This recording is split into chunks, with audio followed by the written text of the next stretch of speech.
Olá, investidor, seja bem-vindo a mais um Finance Talks. E hoje um bate-papo sensacional aqui, muita coisa interessante para a gente falar sobre investimento, mercado de capitais, governança corporativa, muita coisa acontecendo agora no Brasil e no mundo.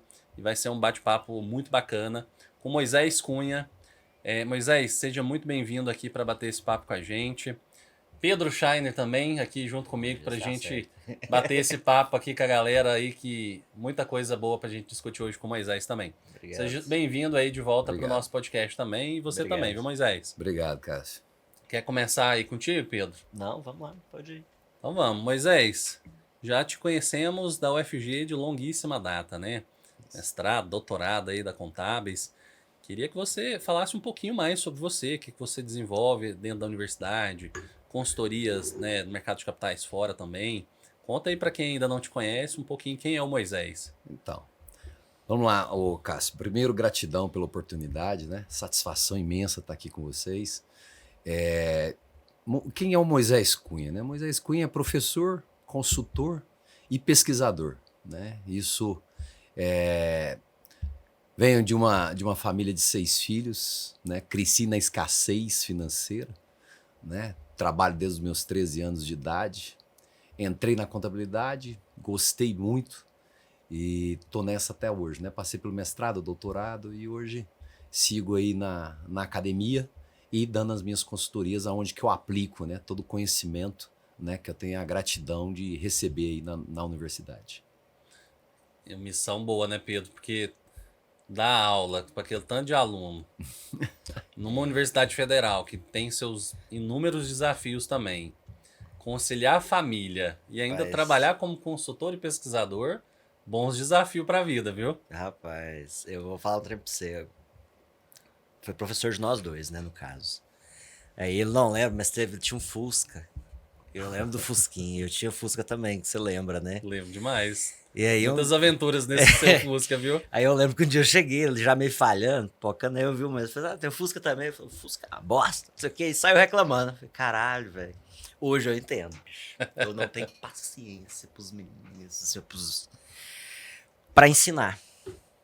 Resumidamente. Então, assim, hoje no meu trabalho precisa ensinar, né? Gente nova, que geração Z, e aí o processo de você formar uma pessoa é muito cansativo. Eu fico admirado, tanto tempo a pessoa conseguir seguir. Porque a gente é assim, 8 às 18 ali e tal, pequenos contatos, né? Você não tá o tempo inteiro, igual ali, 1h30 direto olhando pra pessoa. Muito cansativo, mas parabéns, viu? Por seguir até hoje. Parabéns por ter resmungado aquele dia. Que eu lembro de você até hoje, cara. Mas a gente que tem, né, digamos assim, a profissão como professor, né, e a gente é apaixonado pela área, né? E o que nos instiga é ver a paixão do aluno quando ele vê, por exemplo, um tema, né, que instiga ele, que motiva ele, né? Eu falo isso porque minhas disciplinas na área de finanças, né, não é uma disciplina fácil. São pouquíssimos, mas os poucos que você vê que se apaixonam ali é muito gratificante como professor. Bom demais. Para quem não sabe, uma das suas cátedras aí é Valuation, né, Moisés? Isso, Valuation. E a outra, investimentos, né? Que é o que a gente discute aqui no podcast, faz conta e faz avaliações de ativos o tempo inteiro. Óbvio que tem toda a sua complexidade, é uma arte, né? Eu brinco que às vezes fazer análise, fazer balanço, essas coisas, é que nem um artista que quer desenhar um quadro ou que faz uma música. Tem todo um dinamismo diferente aí dentro da contabilidade para isso tudo. Ou um arqueólogo que escava, né? Também. Sim. Que às vezes é parte da coisa, exatamente você escavar a informação. Exatamente. Que a gente viu que não é fácil recentemente, né? Ainda mais no Brasil, cheio de BO, né? A gente vai contar um pouco disso aqui hoje, viu, Pedro? Banco Master, para você que está assistindo a gente aí agora, não sei se vai ser recente ou daqui a alguns anos, mas a gente acabou essa semana de explodir no Brasil a intervenção aí do Banco Central, né, em relação ao Banco Master. São quase 50 bilhões de grana, de dinheiro, de reais, que o FGC vai ter que cobrir. Então, muita grana de previdência, de instituições privadas, pessoa física, muita grana aí que infelizmente não volta mais, né? Não tem o que fazer. Não, fraude documental. E antes disso a gente teve mais coisa. Não, exatamente, nós vamos falar disso aqui um pouquinho. Mas é isso. Por que a contabilidade? Deixa eu entender um pouco essa dinâmica aí. Porque que você foi parar na contabilidade? Bom, a contabilidade, para mim, ela é a história de uma empresa, seja pública ou privada, contada em números, né? E eu sempre fui instigado. Primeiro, eu gostava muito de números, gosto muito de números, né? E segundo, eu sempre fui instigado em entender as estratégias de empresas, né? Ali os riscos, e os números contam muito isso pra gente, né? Então a contabilidade, eu falo que principalmente para valuation, né? Ela é uma matéria-prima para o valuation. É um ponto de partida. Não vou dizer que é só isso, porque valuation não se resume só à contabilidade, né? Mas a contabilidade, ela te possibilita você captar muito da história da empresa por números. É o que está ali nos seus balanços, né? Nos seus demonstrativos, seja econômico, financeiro, né? E desde quando eu entrei na graduação, na minha época, né, que eu entrei na graduação, ainda era vestibular para todo lado, e eu tive restrições, eu só podia estudar à noite na minha época, porque eu tinha que trabalhar o dia todo, né, como muitos brasileiros, minha história não é única, e eu tinha restrições ali de curso, ou era economia, ou administração, ou contabilidade. E eu gostei da contabilidade e não errei na decisão. Mas a contabilidade é isso. Na minha opinião, a contabilidade ela te possibilita, né, você, através de números, conhecer a história de uma organização. E nessa dinâmica aí que você citou do valuation, você gosta mais de um método em relação a outro? Ou não? Você calcula ali diferentes métodos e chega a uma conclusão. O que você gosta de fazer quando você está fazendo esse tipo de avaliação, de desenvolvimento? Então, o valuation, se você for olhar, o mais usado é a avaliação relativa, que é a avaliação por múltiplos, né? E o mais indicado na academia é o fluxo de caixa descontado. O que eu faço, né, nas minhas consultorias, nos meus valuations, né, até mesmo para avaliar os meus investimentos, eu faço os dois. Pelo menos a avaliação relativa, né, por múltiplo. Por quê? Porque ela te dá uma facilidade de comparação, né, entre empresas, por exemplo, entre ativos de mesmo segmento, empresas de mesmo segmento. E o fluxo de caixa, por quê? Porque ele tenta, né, pelo menos, captar a expectativa futura, que é o que o mercado, é o que nós, investidores, né, vivemos. Por que a gente investe num ativo, né? É por causa da sua expectativa futura de geração de caixa, né? Então o fluxo de caixa te possibilita isso, né? Só que ele é mais complexo de você, né, utilizar esse método, né? Eu utilizo os dois quando eu faço, né? Sempre que seja possível também. Porque, por exemplo, você vai avaliar, dependendo da empresa, uma startup, por exemplo, né? Muitas das vezes ela não tem muito subsídio para te fornecer fluxo de caixa, né, futuro, né, no longo prazo. E aí você escolhe uma avaliação relativa que possibilita captar alguma coisa, né, para aquele tipo de empresa. Então, valuation, nos métodos, o importante é o fundamento. É a premissa assumida, o Cássio e Pedro. Se é o fluxo de caixa descontado ou avaliação relativa, certo? Todos os dois têm as suas facilidades e as suas, digamos assim, as suas limitações. Todos os métodos. Mas o que importa é a premissa que se assume. O que é uma premissa? É aquela decisão que o avaliador toma na hora de tomar uma variável. Por exemplo, custo de capital. Qual é o custo de capital que eu uso para descontar meus fluxos, né? O que eu ponho no numerador, que é o meu fluxo de caixa livre, por exemplo, né?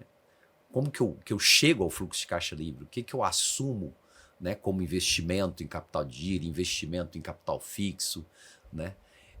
Então, a grande discussão que até hoje tem, né, na academia e no mercado, né? Eu tive a honra de fazer a avaliação da Celg, distribuidora aqui em Goiás, quando ela foi vendida o controle para a Eletrobras, 51% do controle dela lá em 2015, né?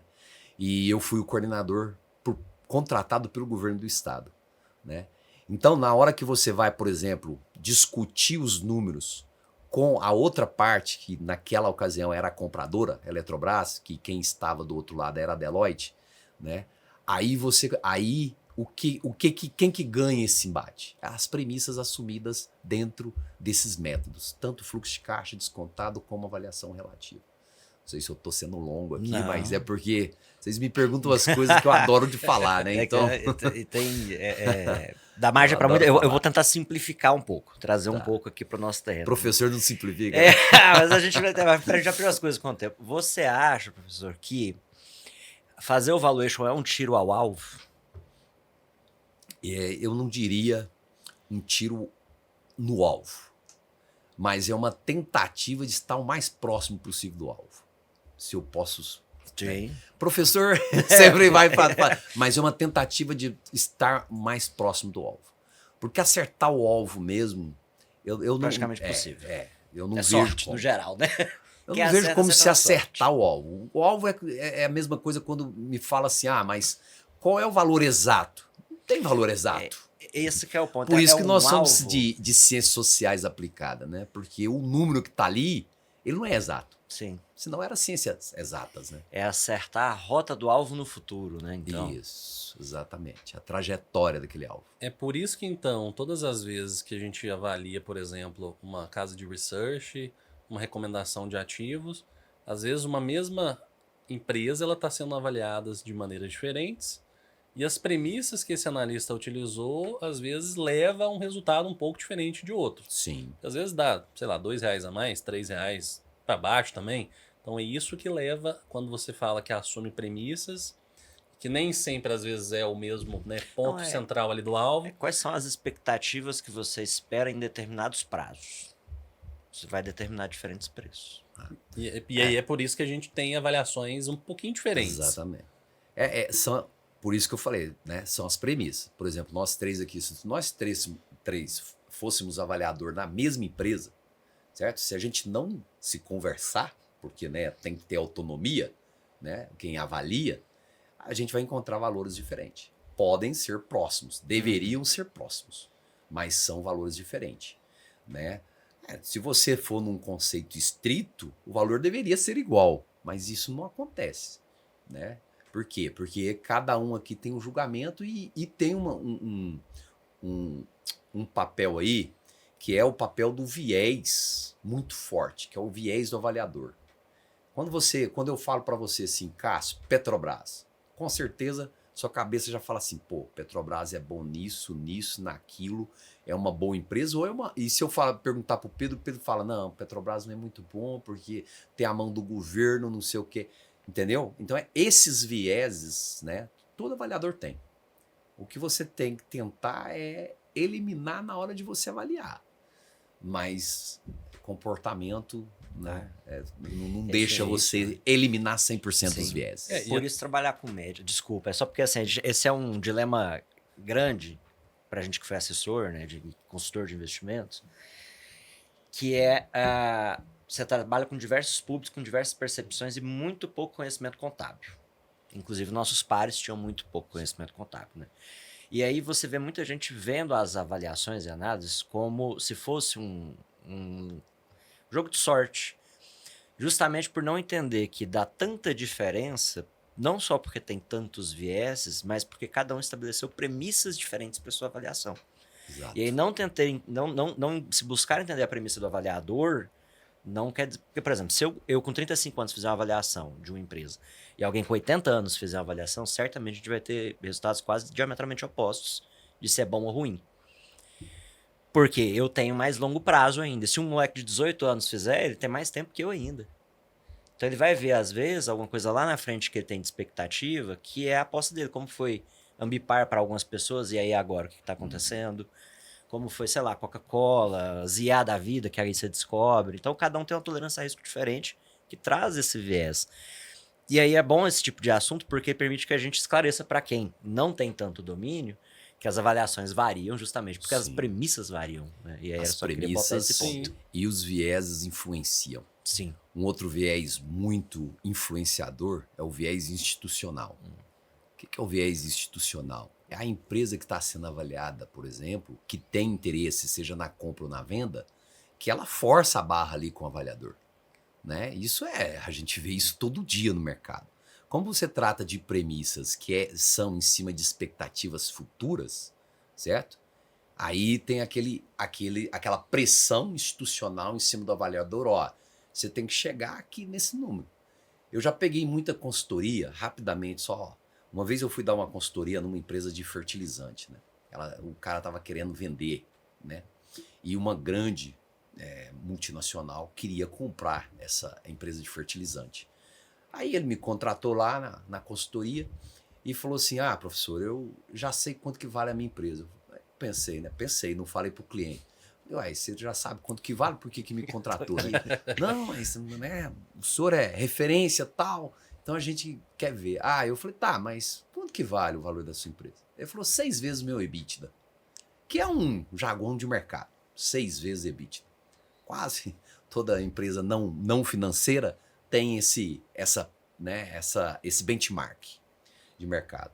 Eu falei, tá, então deixa eu fazer a avaliação. Fizemos a avaliação, no final, né, para resumir, ele vendeu a empresa por 11 vezes o EBITDA. 11 vezes o Muito melhor EBITDA. do que imaginava. Muito melhor do que imaginado, né? Por quê? Mas, por exemplo, se a gente não tiver uma autonomia na avaliação, o que você vai fazer? Pô, meu cliente falou 6 vezes o EBITDA, eu vou chegar no 6 vezes o EBITDA. Aí você não está fazendo a avaliação correta. Porque a avaliação você tem que tentar tirar esses vieses e ser o mais autônomo possível, né? Professor, até por questões de ética. Eu vou pedir licença de trazer um pouco para a cozinha a conversa, Sim, né? vambora. Que assim, a gente já acompanhou alguns M&As aí na vida e assim, alguns bem bizarros, né? E aí, comentando a questão da autonomia, eu já vi muitos casos, né? O Cássio também já acompanhou muitos também, de M&As foram feitos sem justamente uma assessoria adequada, né? Uma consultoria no processo. E aí o que a gente vê depois disso, né? Às vezes você até chega nesses 6 vezes o EBITDA, né? Enfim, para a empresa operacional. E aí depois que acontece o processo de M&A, que aí você tem, para quem não conhece, né, o processo de empresa fusionar com outra, comprar outra, normalmente você tem um cheque de entrada e dali 6 meses, 1 ano, você tem o restante do pagamento, né? Com alguns pagamentos ali no meio, dependendo da negociação. Que é para você validar que o que veio no papel, o que foi avaliado no processo de M&A está certo. E aí a gente vê esse número, depois do negócio fechado, diminuindo nas cláusulas que estão ali naquele M&A, porque o índice não bateu, porque o cara não sabia que o cálculo daquele outro índice ia virar isso aqui, e aí ele assinou 6 vezes o EBITDA sem saber que depois ia ter uma segunda avaliação. Né? E aí esse cheque diminui, essa história normalmente não é contada por aí, porque o pessoal só fala, vendeu tanto por 500 milhões, vendeu outra empresa por 250. Alguns casos o negócio teve que ser desfeito, né, com a empresa, o grupo familiar da empresa emitindo debênture para recomprar a parte que o fundo comprou. Então, esse viés, não só não ter viés, né, nesse caso aí, porque o viés do dono é inteiro, né, de valorizar a empresa. Sim.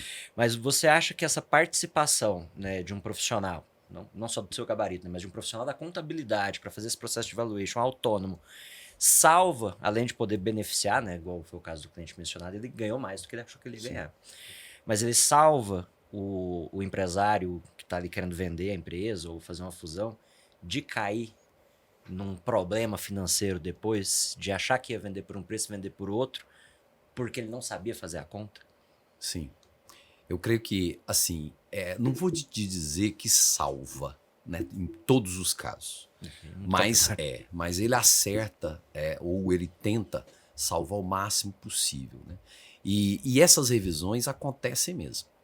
Isso faz parte do negócio. Porque numa negociação, né, é muito simples, né, gente? Se eu estou vendendo, eu estou puxando o preço para cima. Se você está comprando, você está puxando para baixo. Isso é fato. Né? E aí é onde que tem as pressões em cima dos avaliadores. Né? Mas o pessoal... Aonde que eu né, assim, sou apaixonado pelos números da contabilidade, né? Por quê? Porque a contabilidade, ela te dá esse raio-x. né? Não em todos os casos. Como eu falei, né, como eu já em alguns momentos eu já falei, por exemplo, você está avaliando uma startup, uma empresa recém-criada, a contabilidade não tem muito o que se falar. Você vai só na expectativa futura ali a margem de erro é muito maior, Sim. inclusive, né, para o avaliador.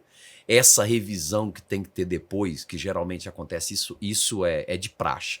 Principalmente num país como o nosso, que as variáveis, né, que são as premissas que eu citei, né, anteriormente, elas variam muito, né, é muito instável. Você pega uma taxa de juro, por exemplo, básica, hoje está 15, mas daqui um ano já está falando em 12, né? Pelo menos é o que está aí nas expectativas. Então você vê que já de 15 para 12 já é 20% a menos. Né? Então, assim, só para fazer um cálculo Sim. aqui, né, rápido. Então, em países como o nosso, que tem uma instabilidade muito grande das variáveis, como diz, essa condição, né, de fusões, aquisições, de compras, essa condição de realizar esses ajustes, isso é fato, né? E a contabilidade ajuda para reduzir isso, né? A reduzir esses ruídos entre as partes. Né? Eu falo assim, eu comentei da fertilizante, mas ela foi, como você está falando, ela foi vendida inicialmente para um 11 EBITDA, mas que depois ia ter, né, digamos assim, uma segunda rodada daí a algum Sim. tempo. Né?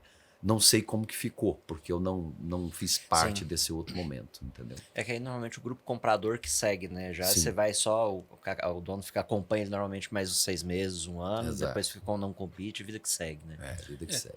Quando as coisas são feitas de maneira transparente, Moisés e Pedro, tem pouca margem para questionamento no Sim. futuro, na verdade, né? O grande ponto que eu vejo em muitos casos é, às vezes, a ocultação de algum documento ou de alguma informação, inclusive para os avaliadores, né? Às vezes nem chega a receber determinadas informações e documentos, e isso prejudica todo o trabalho. Que aí, da hora que o pessoal acampa na due diligence, ou às vezes já deu o primeiro cheque, e aí tem esses pagamentos futuros, depois o cara ali fica tentando encontrar os problemas que a empresa tem para reduzir esse pagamento lá na frente, né? Então, mas uma contabilidade bem feita, com auditoria ali, etc., controladoria boa, ela dificulta até esconder, porque fica ponta solta, você vê de longe, né? Um número sozinho, Mas assim, um ponto que tem que deixar bem claro que a contabilidade não é sinal de sucesso, tá? Porque não é só a contabilidade que está envolvida no valuation, né? Tem também a questão de avaliação do negócio, né? De produtos e tudo. E a contabilidade tem seus problemas. A contabilidade tem muito gerenciamento, né? Tem muito gerenciamento de resultado através das provisões, né? Você pega aí demonstrativos de bancos, por exemplo, eles ficam ali gerenciando o resultado que eles querem através dos números da contabilidade. Isso é fato, pesquisas Sim. científicas mostram isso e tudo mais. Né? Então, a contabilidade é como se fosse assim, você tem um insumo que te possibilita melhorar as suas análises, as suas avaliações. Ponto. Mas você tem que conhecer bastante para você errar menos, né? Porque o bom avaliador é aquele que erra menos, né? Porque tem muita coisa errada na contabilidade. Tem muita, principalmente depois que a gente adotou as normas internacionais, né, de padronização, trouxe muita subjetividade para os números da contabilidade. E isso, né, pesquisas têm mostrado, pesquisas recentes têm mostrado que o gerenciamento de resultado aumentou, inclusive, nas empresas, devido a essas normas internacionais. Porque tirou a objetividade, que era menos, digamos assim, era mais objetiva, mas menos proativa, né? Ela chegava sempre ali só ser reativa, atrasada, em cima de escândalos, e deu o papel de ser mais subjetivo para ter mais tempestividade na decisão. Porém, sobe o grau de discricionariedade do gestor. E o gestor tendo mais discricionariedade na decisão, na escolha contábil, ele vai favorecer a empresa dele. Assim como a gente vê em vários papéis, né, ativos que estão aí espalhados para os investidores. Que estão espalhados aí para os investidores, entendeu? Tem que ter muito cuidado, né? Porque de novo, tem muito viés institucional, né? Eu já fui, por exemplo, chamado por fundos, né, de investimento, né? Por fundos, inclusive, que tem caixa, que tinha interesse em investir em algum papel e queria que a gente desse um parecer favorável para entrar naquele papel, por exemplo, né? Então, se o avaliador, né, se o consultor ali não tiver essa autonomia e essa ética, ele entra, né? Porque o mundo financeiro, ele mexe, né? Porque é dinheiro, né? Sim. Ele mexe com o nosso comportamento, né? O cara quer tomar o remédio, ele só quer a receita, né? Aí exato. já assina pra mim aqui que eu só preciso de um. Exato. Assina aqui porque, pô, ainda é um doutor assinando, aí dá Sim. mais peso. Eu falo, pode ser doutor assinando, mas aqui não dá não pode. É por isso que quando a gente fala dos princípios de governança corporativa, né, Moisés? Sim. Isso fica mais claro e transparente, porque se a gente parte que a gestão, o time de gestão, às vezes ele não é claro, tem conflito de interesses, até mesmo para pagamento de bonificação, né, da diretoria, do alto escalão da empresa, isso vai sendo maquiado, né? Como é muita coisa subjetiva, ali quando Americanos, você por faz exemplo, da a vida, né? contabilidade, como o caso da Lojas Americanas, agora E vários recente, outros, mas né? IRB, por exemplo, há uns 3, 4 anos atrás, a partir do momento que esses princípios não são adotados, começa a abrir margem para algumas situações.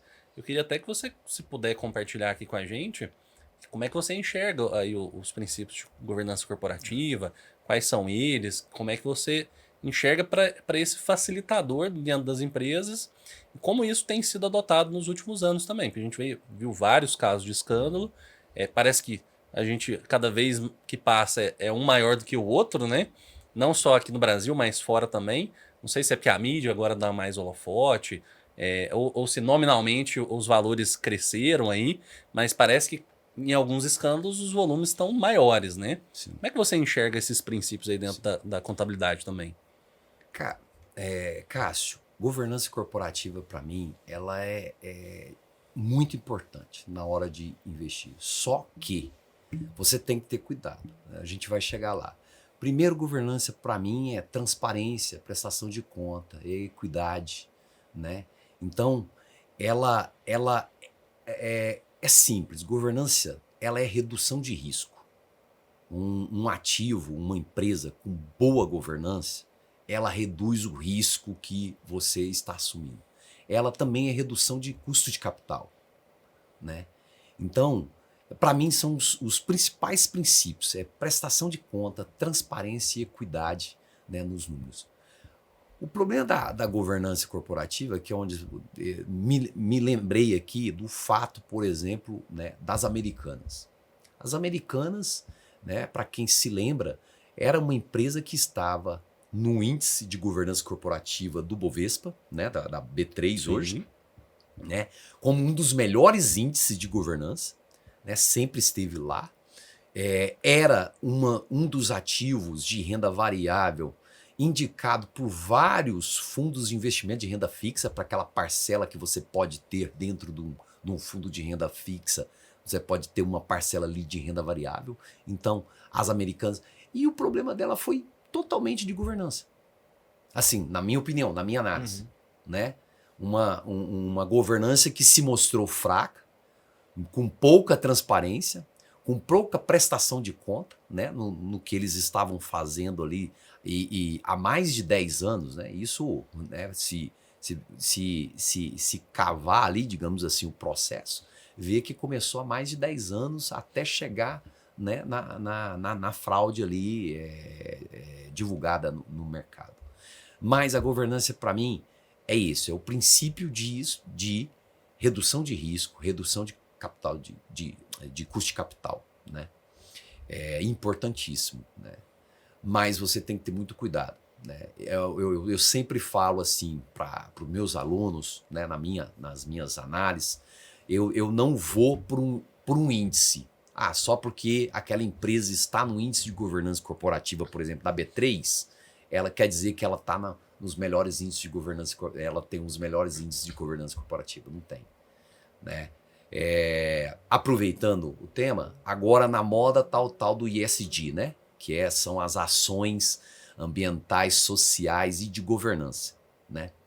Eu tenho feito muitas pesquisas orientado, muitos orientandos e orientandas em pesquisas de ESG, porque está na moda aí internacionalmente, né? Então, por que eu falei disso? Vocês vão entender. Por causa dos índices. Você pega lá, por exemplo, uma base de dados da Bloomberg, por exemplo, do Refinitiv, né, que são bases de dados usadas na academia. Você pega lá, por exemplo, uma Vale, né, que tem um índice de ESG altíssimo nessas bases. Aí você vai e vê que ela tem um problema seríssimo, né, de governança, de ambiental, que por causa do tipo de extração que ela faz, que é uma extração que na maioria dos países já deixaram daquela extração ali de ter aqueles como que eu posso dizer? As barragens de rejeito? Isso, as barragens de rejeito abertas ali ao céu, né? Ou seja, é só para corroborar, né, que uma base que te dá um índice favorável para aquela empresa, muitas das vezes você tem que ter cuidado. E governança corporativa é a mesma coisa, né?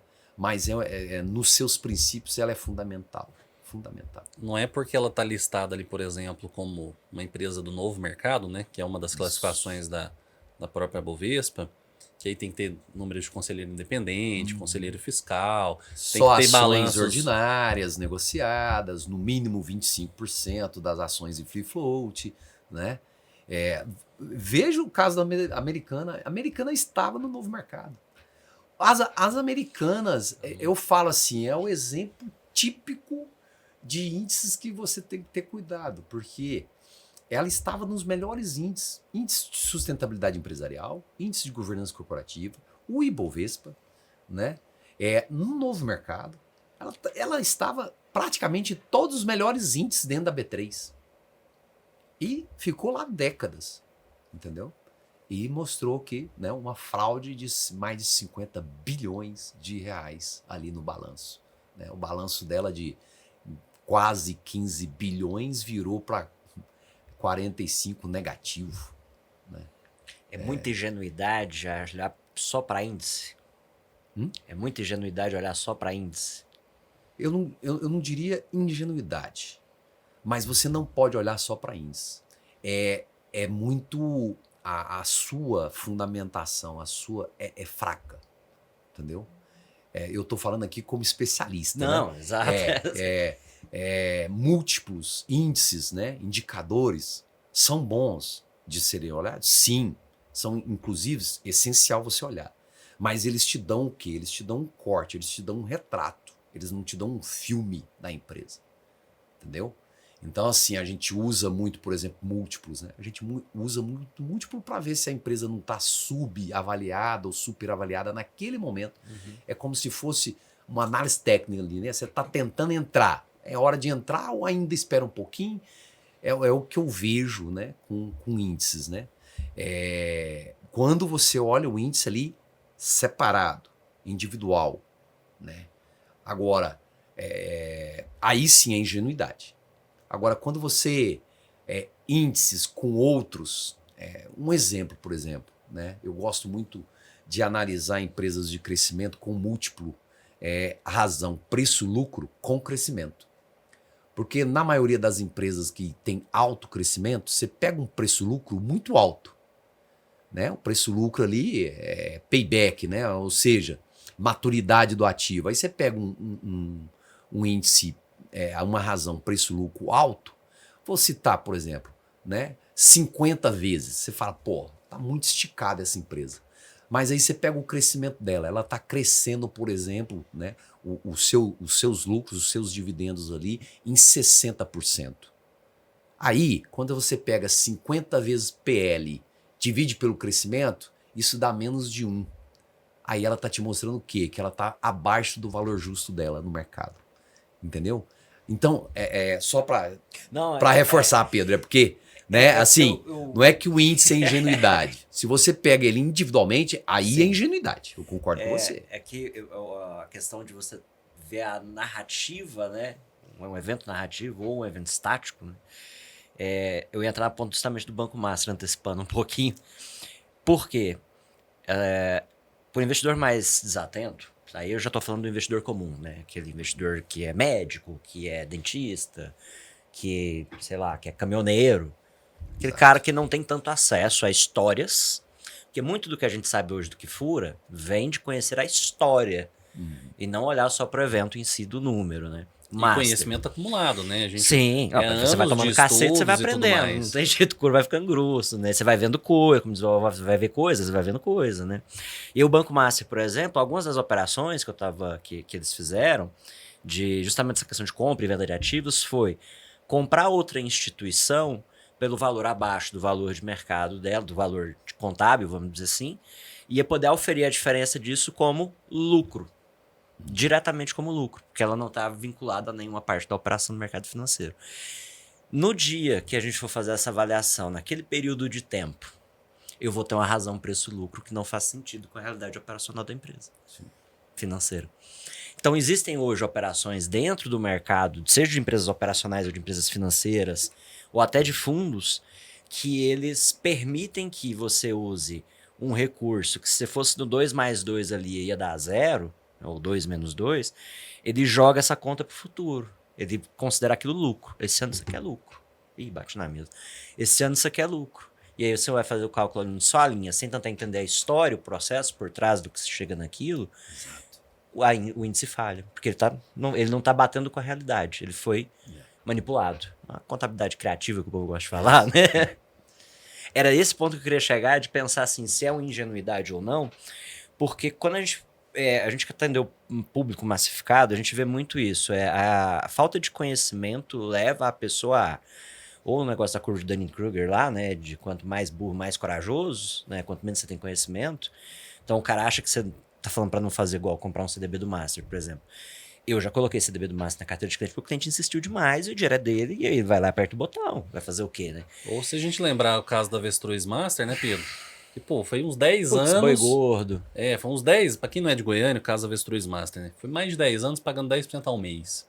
Aí você fala assim, pô, seus amigos tudo, a família inteira. Aí seus amigos falam, cara, você é burro de não botar dinheiro. Aí você fala, cara, ou eu sou realmente muito burro, ou eu tô na ponta contrária e não acredito em milagre. Sim. Mas às vezes a tentação bate na porta e você fala, cara, tem 10 anos, tá todo mundo ganhando dinheiro e eu não. Eu vou entrar. E a hora que entra, você toma ferro, né? Porque ninguém viu quem que era o dono de cada avestruz, né? E foi basicamente, pra quem não conhece o caso, resumidamente foi isso. Quando você foi contar quantos você não tinha várias avestruzes tinham vários donos. Essa aí num padrão de comportamento é o efeito manada, né? Sim. O efeito de a conformidade. Ah, se todo mundo tá indo, por que eu não vou? E isso traz um conforto pro investidor. Sim. E mesmo na perda, porque ele vira e fala assim, eu perdi, mas todo mundo também perdeu. Entendeu o que É um viés comportamental clássico, né? Exatamente, é um viés comportamental clássico ali, raiz, digamos assim. E um dos mais... o que a gente vê hoje, por exemplo, né? Com internet e tal, muito... Eu vou pôr entre aspas, porque eu tenho minhas críticas, não vou entrar nisso aqui, mas muito influencers na área de finanças que ficam aí indicando papéis ativos na rede social, invista nisso, invista naquilo e tal. E quando você vai ver, o cara tá montado por trás naquilo. Ele tá, na verdade, ele tá querendo maximizar o ganho dele, indicando aquilo, né? E mais... Como ele tá lá com 4 milhões de seguidores, por exemplo, que né, eu conheço alguns aí, né?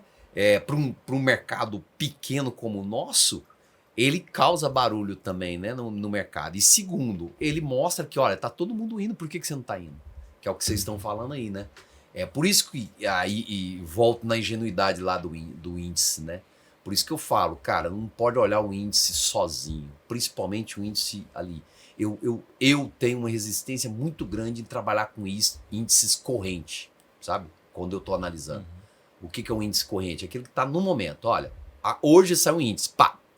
Não, mas peraí, qual que é a história, né? O que vem aí atrás, né? Qual que é a expectativa futura desse índice, né?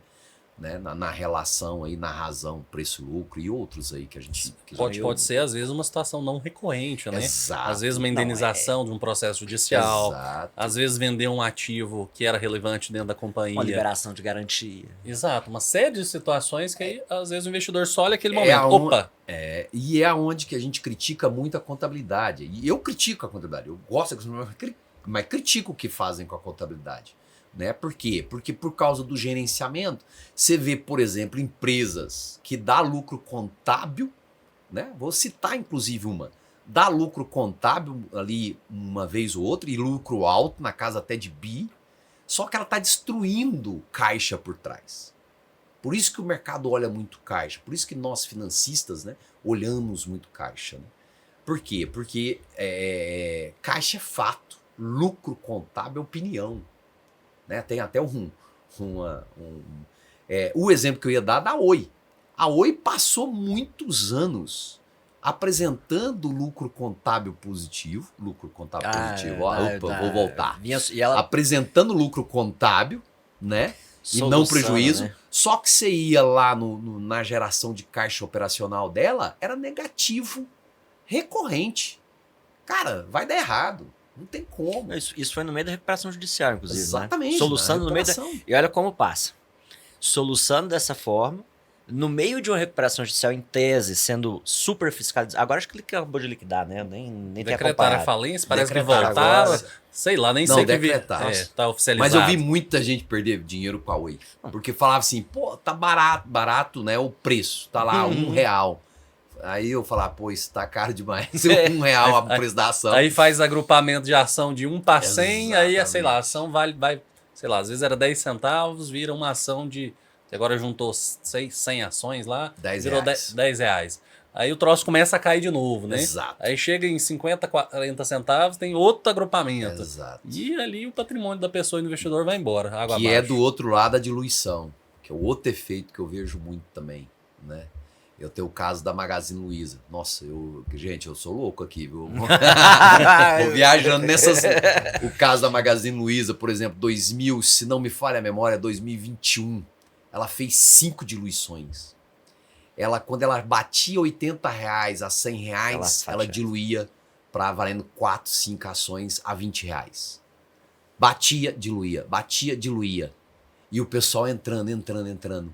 Acho que ela fez isso de 2016 até meados de 2020. Não, mas esse ano em especial ela fez 4 diluições. Aí eu me lembro que eu analisei a Magazine Luiza, inclusive, né, tem até no meu canal lá essa análise. Ela tava 24, eu analisei e falei, tá, cara, vambora. Vamos sair disso que... E ela veio a 6. Coisa de 3 meses depois, ela veio a 6. E eu analisei de novo, falei, tá, cara, pode sair disso. E ela veio a quase 1. 1,70, R$2 na época, né? Por quê? Porque ela vivia desse negócio de fazer diluição. Assim é o agrupamento, né? Porque a pessoa pensa, agora vale. Não, porque essas operações, então, insight, né? Assim, curiosidade que me veio. Essas operações de diluição e de agrupamento, aí olhando para esses dois casos específicos, Oi e Magazine Luiza, né? Além de tentar criar essa sensação de preço, que aí a ideia não é de valor, é trabalhar a sensação de preço, você acha que ela também tinha, e aí eu não tô falando que é intencional, pode ser uma consequência, não estamos falando que isso foi de propósito, mas isso também poderia causar desentendimento em análises, dependendo do recorte temporal, porque, por exemplo, você fez uma análise tal data, pensando em analista de mercado, né? Aquele que vai ser lido por outros investidores para que eles decidam se vão comprar ou não determinado papel. Como uma casa de research, né, por exemplo.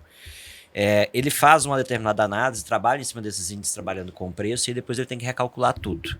Nesse gap entre fazer uma coisa e outra, você tem uma janela onde um público, uma grande massa que está entrando porque tem liquidez e tem liquidez porque está barato e está barato porque foi fatiado em vários pedacinhos, então você criou toda uma...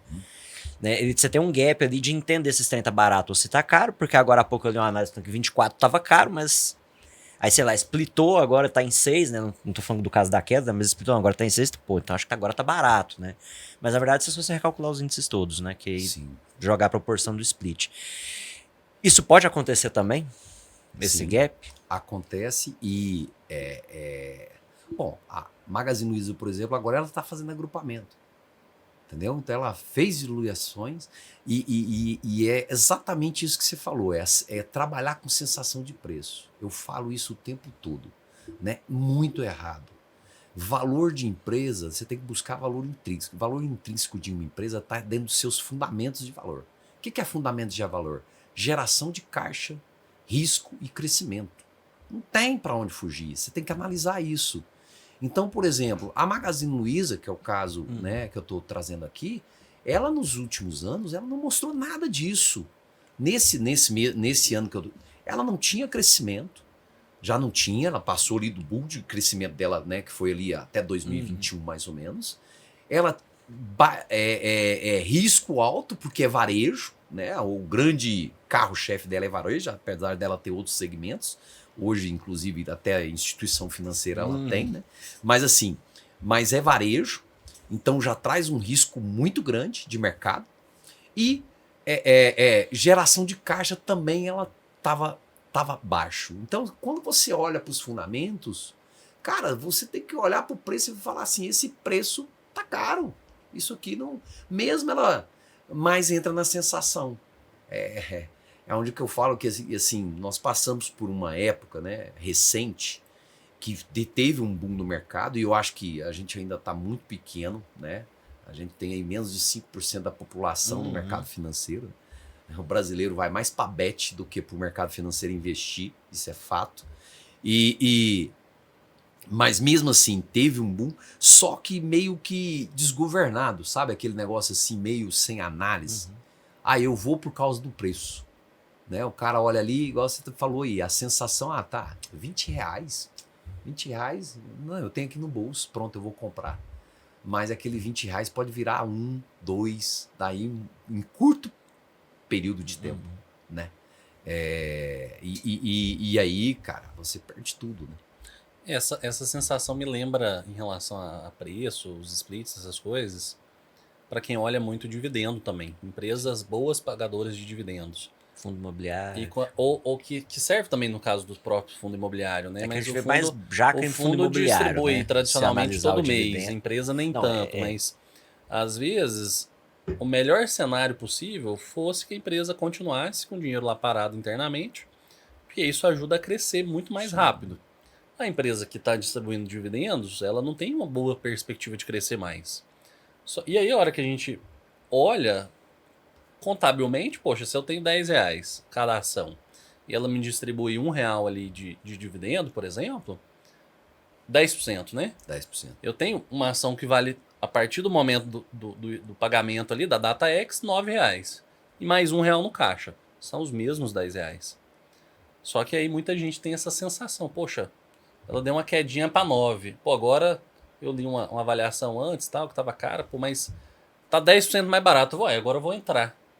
Então, mas esqueceu às vezes de olhar ali que foi pago um dividendo e que aquele valor era uma coisa só, e aí às vezes entra, compra, achando que só porque deu uma quedinha no valor faz sentido entrar. Acho que toda essa questão resume exatamente na questão que o investidor ele precisa estar atento a tudo que acontece. Sim. E não só comprar algo porque alguém recomendou, seja um analista, seja um gestor ou um assessor de maneira profissional, ou às vezes até um amigo, um familiar, né? Pô, tô comprando isso aqui, o efeito manada que você comentou. A gente precisa de fato criar uma cultura no Brasil de investigação, de dedicação ao estudo. E assim, nem precisa ser um negócio, poxa, eu preciso estudar isso aqui todos os dias. Claro que seria maravilhoso, mas a gente sabe que o brasileiro é trabalhador, ele não consegue dedicar isso 2, 3 horas por dia para essa situação.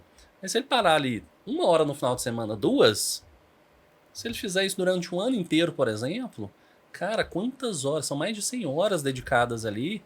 Isso muda a realidade desse investidor. E que às vezes com uma simples avaliação de alguns múltiplos, você estava comentando aí, às vezes de olhar um índice de maneira isolada, mas se ele dá uma olhada no meia dúzia de índice, ele já salva uns 80% de entrar numa enrascada. Aí se ele der uma diversificada na carteira ali, às vezes uns 5, 6 ativos diferentes, e às vezes bateu 96, 97% do risco de ter uma quebra financeira, né? De botar e perder tudo ali. Então, falta um pouco dessa cultura de fato. Eu enxergo que, E você acha que diferente disso do tudo pro cara americano, diversificar? Porque Não. a gente tem teoria de carteira. entra na teoria de alocação, né? De É. diversificação de portfólio. Bom, se a gente olha, se a gente não bota tudo numa cesta só, cara, mas beleza, mas eu, mesmo diversificando, eu preciso entender que é o que eu tenho na minha carteira, né? E é até curioso para saber o que o Moisés tem feito ali. Acho que não sei se ele vai querer expor isso de maneira pública para quem tá assistindo, mas acho que quem tá assistindo tá assim, cara, o que o Moisés, que é expert no assunto, deve ter na carteira de investimento, coisa, né? O povo fica assim, dependendo do que você tem na carteira, o cara é louco. Não, É. o cara tá vendo algo que eu não tô vendo, o cara é corajoso. E assim, e se ele abrir aqui, não considere isso como uma recomendação de investimento, viu? Tome as suas análises e tome as suas decisões aí por N fatores que você eventualmente quiser como premissa, mas não siga porque ele tem na carteira Não, isso. até porque ele pode sair daqui agora à tarde, ter um estado e falar assim, vou vender amanhã, porque eu lembrei daquele negócio lá. Exatamente. Então, não compre por causa desse bate-papo. Então, vocês entraram num assunto que eu acho assim muito, muito legal, sabe? É fantástico. Eu sou investidor, né, qualificado já. Eu tenho o meu método, que é um método intrínseco, fundamentalista, né? Só acredito em multiplicação através do investimento e no longo prazo. Isso é ponto para mim. Eu não acredito em Papai Noel, que eu vou multiplicar o meu investimento em 1 ano, 2 anos, vai 100% de ganho, né? Eu posso até ganhar isso. Eu não estou dizendo que eu não ganhe, eu não venha ganhar. Mas isso não é a minha expectativa, né? Eu acho que isso tem que estar bem claro, né? Eu comecei a investir em 2004, né? Então eu estou aí com 21 anos, né? E comecei tarde, né? Na minha história de investimento, né? Eu vivia como a maioria dos brasileiros, vivia endividado, cheque especial, tal, ganhava bem na época, mas eu comecei e não parei mais, né? Não parei mais desde 2004, tenho o meu objetivo, que é alcançar a liberdade financeira. Mas vocês falaram num ponto aí que eu acho muito, muito importante, né? Hoje, o que eu vejo? Por exemplo, o que eu vejo não, né? O que eu analiso. Eu tenho na minha carteira empresas de crescimento e empresas de dividendo. Empresas de crescimento não pagam dividendo, mas paga valorização. E aí você busca no longo prazo que ela venha a pagar, porque toda empresa tem que te dar um retorno em caixa. Isso é fato, a economia real é isso, é por isso que a gente investe, né, em empresas, né? Ou na renda fixa, né, ganhando juro. O que é o juro ou o que é o dividendo? É caixa voltando para o seu bolso e você não precisar vender o ativo. É nisso que eu acredito. Então, eu tenho na minha carteira, minha carteira hoje, ela tem grande parcela de renda variável, porque eu gosto e eu aprendi a analisar, né? Eu comecei com renda fixa. Hoje a maior parcela é renda variável, mas tenho renda fixa também, até porque no Brasil renda fixa tem uma rentabilidade muito boa, você sabendo usar o ativo, né? E a análise dele. Bom, mas aí eu tenho um portfólio pequeno, não sou muito diversificado, né? Eu posso falar para vocês o seguinte, de novo, eu aprendi ao longo, né? Eu já tive na minha carteira 16 ativos, 15 ativos. Fazer uma análise profunda em 16 ativos. Hoje eu tenho 6 ativos, entendeu? Eu falo que eu tô ali entre a teoria do portfólio, de diversificação ali, né, uma teoria mais de eficiência de mercado, para uma teoria mais, digamos assim, mais da escola suíça, né? Tem um livro até muito legal que eu gosto pra caramba, que chama Os Axiomas de Zurich, né? Que a escola suíça, né? Porque a Suíça aprendeu a investir muito em mercado financeiro. E por quê? Porque o país suíço, para quem não sabe, ele nunca foi invadido, né, na Europa. É um dos únicos países que nunca foram invadidos. Por quê? Porque não dá nada lá. Então eles tiveram que aprender a investir. E eles aprenderam muito bem.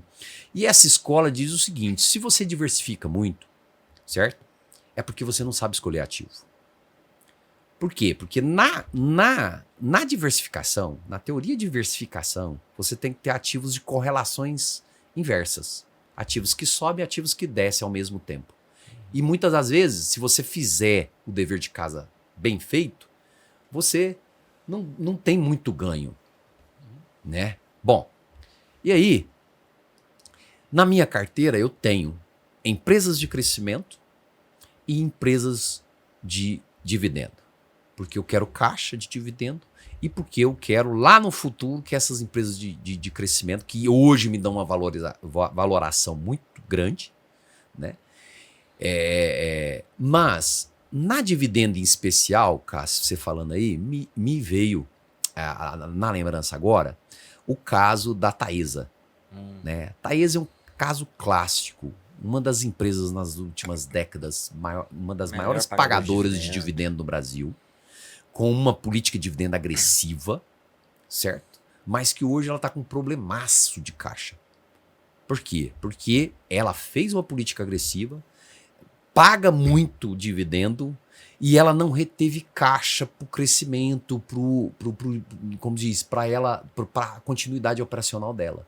Então ela teve que, para não mexer na política de dividendo, que eu acho errado, particularmente falando, né? Porque a empresa tem que pegar o equilíbrio.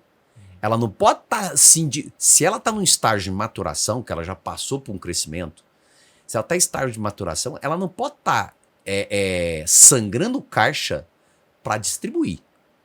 Porque aí ela perde a oportunidade de investimento. Fato isso, né? Então ela tem que buscar um equilíbrio. E a Taesa, ela não buscou esse equilíbrio na minha visão. Que hoje, nos fundamentos dela, por exemplo, se você olhar lá, por exemplo, o endividamento dela é altíssimo. O endividamento dela hoje é 4 vezes o EBITDA dela. Então, assim, é uma coisa surreal para uma empresa. E normalmente o pessoal considera a zona da morte 3 vezes ali e já era. Exatamente. Já é descontados, né? Exatamente. Então, assim... A empresa elétrica aí a coisa muda um pouquinho de figura. Ela teve que se endividar por causa da política agressiva de dividendo. Né? Na minha visão, tá uma política totalmente errada. Né? Eu não tenho acompanhado ela nos últimos... Porque ela também não tá na minha carteira, né? Mas assim... Então eu tenho na minha carteira políticas de dividendo. O que eu... Aí aonde que entra a questão dos indicadores. O que eu vejo? O que eu tenho? Eu tenho, por exemplo, 6, 7 indicadores que eu sempre olho quando eu quero buscar uma empresa de dividendo, boa pagadora, né? Geração de caixa, dividendo yield, endividamento, para ver se ela não está endividando muito só para pagar dividendo, né? São exemplos desses indicadores. Mas não mais do que 6, 7. E tenho do outro lado empresas de forte crescimento, que também tem 6, 7 indicadores que não são os mesmos. Então, por exemplo, numa empresa de forte crescimento, eu vejo, por exemplo, um múltiplo chamado, que eu gosto muito, de relação preço, lucro, crescimento. Né? E vejo também, por exemplo, qual que é a variação de receita, variação de dividendo por ação. Né? Que isso é muito importante para quem está crescendo. Então, de novo, né? Só para voltar, você tem que saber analisar o grupo de índices para aquela estratégia que você quer, né? E eu sempre indico, né? Assim, quem gosta de renda variável, eu sempre indico, faz uma carteira meio que carnaval, sabe? Meio que mesclada. Empresas de forte crescimento de um lado, empresas de dividendo do outro, que quase não cresce, mas que distribui bastante, e ainda tem o que eles chamam de empresas de qualidade ou empresas de valor no meio, que já pagam um pouco de dividendo, mas ainda está crescendo. Né? Então, que é até como é que fala? O método que o Graham, Benjamin Graham lá fala, né? Que é as empresas de valor, né? Que é o quê? Empresas que já estão pagando dividendo, mas não tem um dividendo yield muito grande, né, como você falou aí de 10%, não, menos do que isso, vai ali até 5%, mas que ainda te dá valoração de ações. Né? Então tem esses 3 grupos. E cada grupo tem os seus indicadores, né, que eu não vejo mais do que necessário de 6 a 7 indicadores para cada grupo disso. E você formar a carteira, né? Hoje minha carteira de renda variável, que eu acho que é o que vocês estão querendo saber, né? Eu tenho BDRs, né? Tem BDRs na área de tecnologia, que é essas que eu chamo de empresas de forte crescimento. Né? Eu posso citar uma delas é a NVIDIA, que eu já estou com ela há algum tempo. Não vou citar as outras, mas também... e tenho de dividendo, né? Porque eu gosto. Uma das empresas de dividendo que eu tenho hoje é Petro. Eu tenho Petro hoje, que eu gosto da Petro. Acho que ela, assim, está com uma boa governança, com uma, né? Apesar dela ter ali algumas influências dos governos, né? Vejo o que ela fez em 2022, né? Eu achei aquilo um absurdo. Ela chegou a distribuir 68% de dividendo yield. É uma coisa fora do contexto, sendo que a média dela era de 15 a 20. Tem maior Histórico. empresa de pagamento em dividendo no mundo, No né? mundo em 2022, né? E isso sangrou o caixa dela. Mas ela gera muito caixa.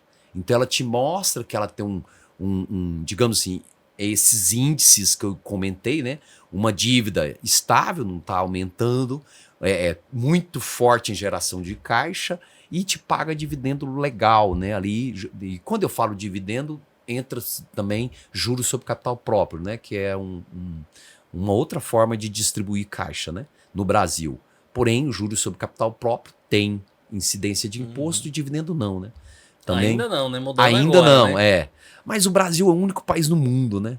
Que não tem tributo sobre dividendo. Mas eu não vou entrar nessa Não, essa aí nessa acende uma discussão. chama que é estranha, no mínimo. Na hora que eu terminar de Exatamente. contar a história, a carteira, não é pergunta essa. Não. Isso aí- E também tem na carteira ETF. Quando se fala assim, ó, de diversificação, eu não gosto de fundo. Vocês me desculpam, eu não invisto em fundo. Uhum. Bom, me desculpa não que vocês me chamaram. Não, né? Eu não gosto de fundo. Né? Eu vejo o fundo assim muito como Então, um quando combo. você fala fundo, é um fundo tradicional, renda fixa, fundo de ações, Sim, fundo de fundo de mercado. ações. Fundos. Não fundos. fundo imobiliárias. Isso. Não, fundos. Aham. Eu não sou muito fã desses tradicionais. Por quê? Porque pra mim sempre tem um combo dentro. Sabe, combo? Aquele negócio de pacote de TV e telefonia. Sempre tem um ativo que ninguém compra e eles põem dentro lá para você levar. Então eu não gosto de fundos. Porque também cientificamente mostram aí uma taxa muito grande de fundos que tem uma rentabilidade baixíssima. Né? Então você assume muito risco, na minha visão. E aí, para diversificar, ao invés de eu usar o fundo, eu uso ETFs. Né? Então eu tenho ETFs internacionais, que são, na minha visão, boas, como por exemplo, a do que replica o ESP 500, IVVB 11. isso, IVVB 11, né, que eu tenho. E tenho esse ano, porque eu reviso a minha carteira basicamente anual, né? Eu não troco tudo, eu troco um ou outro às vezes, talvez eu fique até 2 anos com a mesma carteira. Esse ano eu entrei no Ibov, né? Que também, por quê? Porque eu queria um pouco mais nacional, mas eu não queria ficar avaliando muita empresa, até porque eu sou, como vocês falaram, eu sou um trabalhador também, né? Eu saio para dar aula, eu saio para orientar, tá? Eu não fico o dia inteiro avaliando ativos, o dia inteiro avaliando empresas, né? E como eu tenho uma estratégia de position, eu quero investir e bora trabalhar e ganhar mais dinheiro e aportar e aí por diante. Então a minha carteira, já falei aqui quase todos os ativos que eu tenho, é isso. Sensacional, Pedro, gostei. Agora ficaram algumas dúvidas, né? Que a gente gosta de conversar, algumas coisas que a gente observa conversando com o investidor profissional, com o investidor mais sênior, das diferentes esferas profissionais, inclusive, né? De médico a jogador de futebol, sei lá. São alguns pontos. O primeiro é a necessidade do estudo. Sim. Independente, se o caso que entrevista conversa mais, inclusive, né, com esse público, vê se não é mais ou menos a mesma história. Necessidade do estudo amplo e contínuo, que claramente sempre chegou depois, ou seja, quem tá vendo a gente, você já tá atrasado se você não começou. Tem 15 anos, tá atrasado. Pode começar aí que quanto antes melhor. Eu tô mentindo. Mas antes logo do que nunca, né? Exatamente. Então, assim, a gente está sempre atrasado, né, no começo, que é um problema do brasileiro, né? A gente não tem isso como cultura de massa, né? Investimento ainda é visto ou como uma coisa muito chata, né? O boring do geração Z, ou como algo muito, assim, distante da realidade de conseguir falar sobre, né? Discutir. Parece muito distante da realidade do brasileiro. Mas é o estudo, o momento de começar e depois o quanto as carteiras elas vão ficando, assim, mais... Não vou dizer monótona, assim, mas ela fica mais pastel. Então eu imagino que no momento que tinha 16, né, ativos na carteira, em algum momento você pode ter olhado e falado, ok, se eu meter um índice aqui, comprar um fundo de índice, né, um ETF, e fizer uma relação de proporção de papel do que eu quero com esse índice, talvez vai ser mais sucesso do que eu avaliar 16 empresas. No geral, acontece isso. Sim. Então, o que você vai vendo é, diminui, aí um vai fazer lá de beta da carteira, para fazer posição no Ibov, cada um vai ter seu jeito, né? Mas você tem esse percurso de você reduzir. E, no geral, que é a pergunta que eu vou fazer agora, comprador. Né? Você rotaciona a sua carteira de tempos em tempos, porque uma hora ou outra tem que tirar uma coisa e botar outra mesmo. Mas não é um giro, né? Eu tô mais preocupado em escolher um bom fundamento e eu não vou ficar na ansiedade de olhar isso aqui. O preço que tiver no dia de comprar, eu vou lá e compro e pronto. Exatamente. Essa é uma filosofia hoje que é... Eu conheço também o livro Axiomas de Zurique, né? Por isso que eu imaginei que já fosse nesse sentido. E aí você tem um conjunto de uma carteira que equivale ao conjunto de duas carteiras diferentes, inclusive, baseado em seus diversos índices. Então você veja, né? Estudo, para quem quer começar a investir, né? Ler e ver que você precisa começar a dominar o linguajar, pelo menos, né? Começar, porque antes de começar você não entende bem o que você está lendo, você não vê a realidade acontecendo, e depois se formar enquanto investidor, vamos dizer assim, né? Numa carteira mais estável. Minha preocupação é, o meu trabalho tem que gerar dinheiro, e a minha carteira tem que me proporcionar conforto, liberdade financeira, o nome que quiser dar, daqui X tempos, com o objetivo. Então, o alvo, ele está no tempo, né? Quando a gente falou mais cedo de tirar o alvo, avaliar a carteira, avaliar o investimento, ele é um tiro no tempo. E aí me surge a dúvida, você brinca com derivativo uma hora ou outra? Não. Vende uma call, uma put? Não. Compra o papel e pronto. Eu me considero moderado nesse ponto, sabe? Eu não me considero Se você falar assim, qual é o seu perfil de investidor? Por mais que eu goste de renda variável, eu sou moderado, eu não sou arrojado. Não entro em derivativo, já entrei, não fui muito feliz, aí eu falei, porra, vou, né, não é para mim. O que eu vejo hoje, que eu aprendi, fundamento, longo prazo, ponto. Eu deixo de lado o ruído, né? Ruído vai ali e tal, de repente... Todo dia tem. É todo dia, toda hora. Você vê uma ação sua, por exemplo, caindo 5% no dia. Se você não for um cara que estudou, né? Isso que você falou né? Tem uma trajetória de estudo. E não precisa e essa trajetória, eu tiro a minha experiência. Por mais que eu seja professor de finanças, da área de finanças, eu conheço vários professores de finanças que nunca investiram. Né? Isso é fato.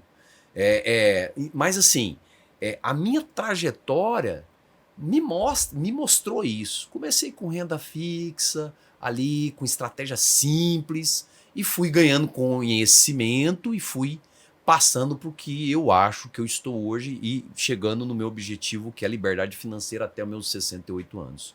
Porque lá nos meus 33, eu me pus 35 anos para me chegar na liberdade financeira. Liberdade financeira para mim é aposentadoria, que é não precisar trabalhar por dinheiro. Uhum. Eu vou trabalhar, lógico, gosto, mas não por dinheiro, mas sim porque né, a gente precisa, inclusive, trabalhar. Mas, Pedro, você fez um raio-x muito, muito perfeito, né? Muito assertivo. Você precisa de ganhar conhecimento. Até para você sair dessas latadas que a gente fala assim no mercado, de estar aí no efeito manada e tudo mais. Me lembra aí o que você ainda perguntou. Derivativos. Ah, tá. Derivativos. Eu não... Né, porque eu acho um risco alto no meu perfil. Né, porque eu quero ali vender, comprar, me posicionar, comprar e ir.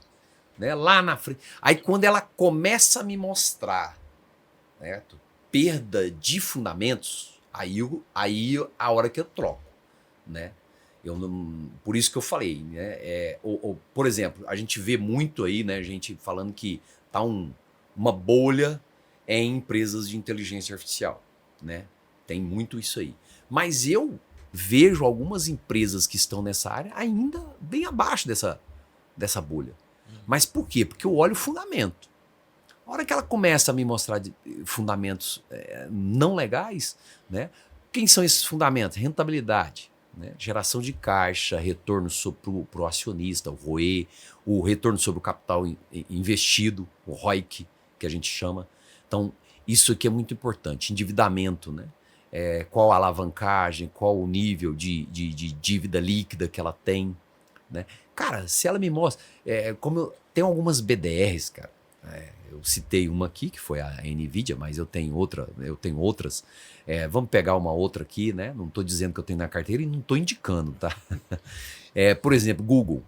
Cara, você pega lá, apresenta um ROI, né? Na casa de 60%, no retorno para o acionista.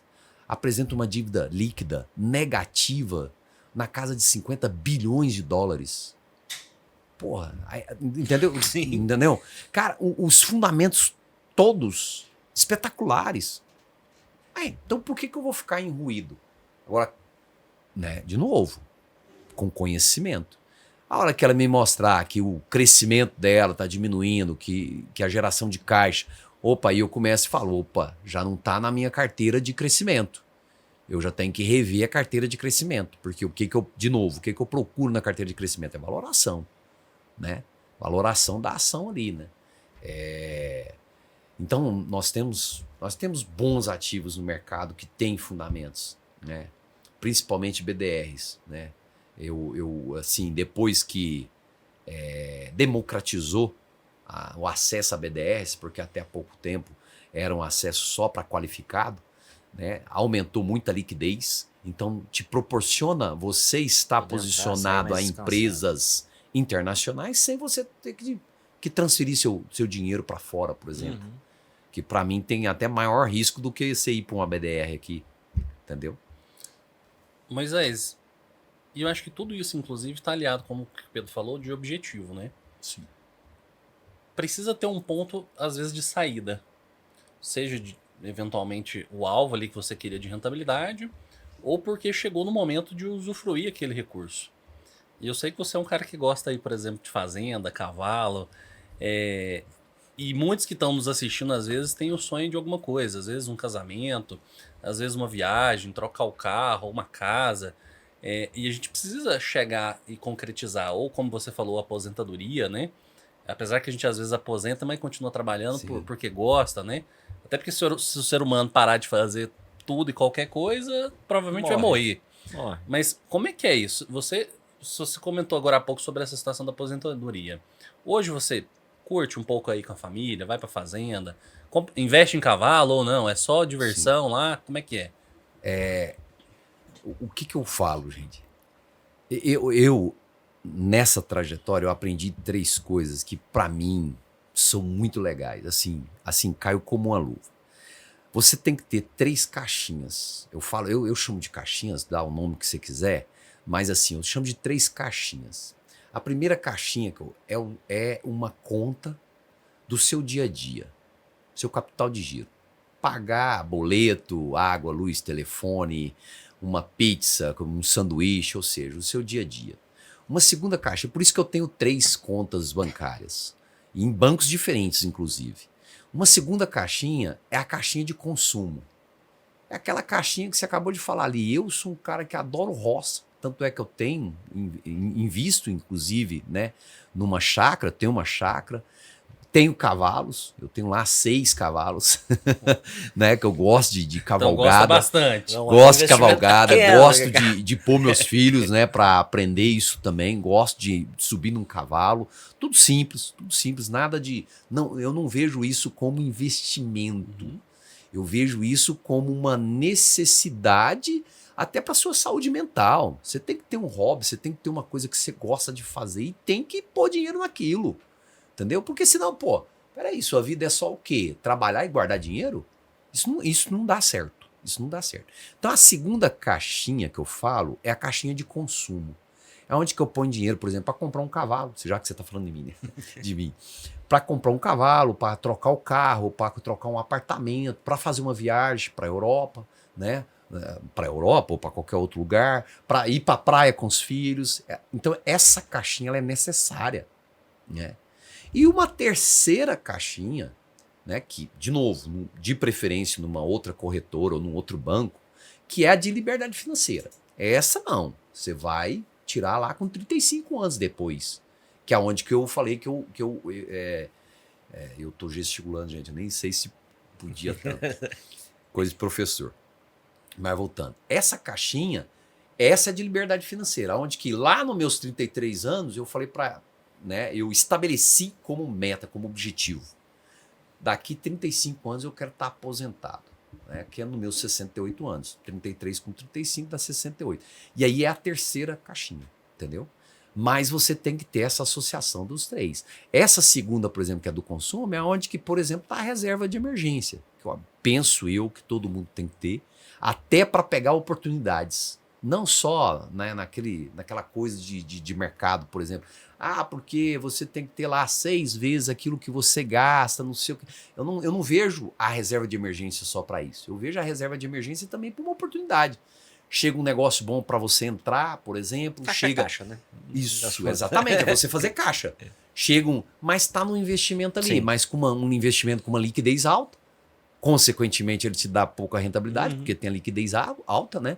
Mas você não deixa de ganhar, não perde por uma inflação, pelo menos, e tá ali.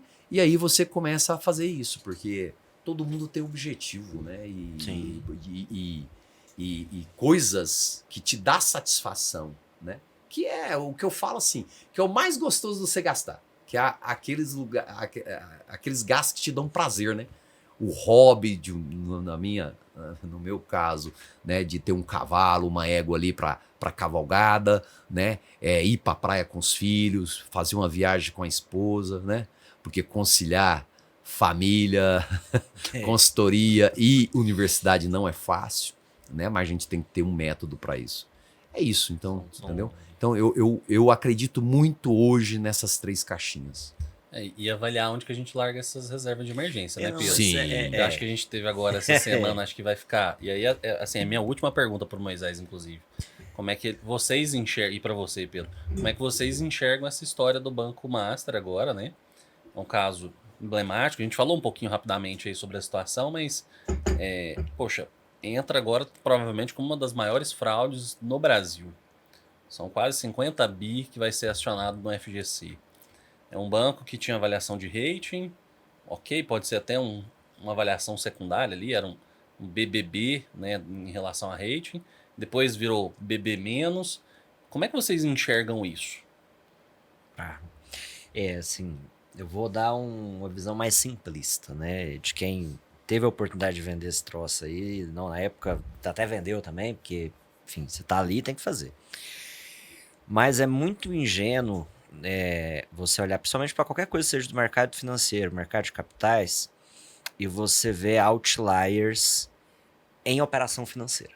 Você pode ter operações diferentes. Você pode ter um formato novo de oferecer um cartão de crédito, como fez o Nubank, que você vai pulverizar valores baixos, vai construir um histórico todo dentro da própria instituição. Ou você pode... Você trabalha com, mas você não trabalha com margens muito grandes. Então, se você olhar, por exemplo, o Nubank, acho que foi dar lucro recente agora, nunca tinha dado dinheiro aquele negócio. Normal, faz parte da empresa de growth, de crescimento. Você olhar para qualquer ativo dentro do mercado financeiro e ver ele se destacando demais, porque não é só destacar, é destacar demais em rentabilidade, investiga melhor. Bota o pezinho atrás, porque não tem mágica. É um mercado altamente regulado em termos do que se pode ser feito, aí o pessoal fez coisa que não podia. Mas justamente por ser altamente regulado, você tem limites que você consegue atingir. Ninguém vai estar pagando 140%, 150% no CDI, enquanto todos os outros bancos não pagam. O que esse cara tem de especial para ele estar pagando isso? Ah, mas os índices deles batiam, mas alguma coisa não está certa. Porque está muito fora, se não tiver nada que salte aos olhos, que justifique aquele resultado atípico, alguma coisa errada tem. E às vezes é só o tempo da bomba estourar.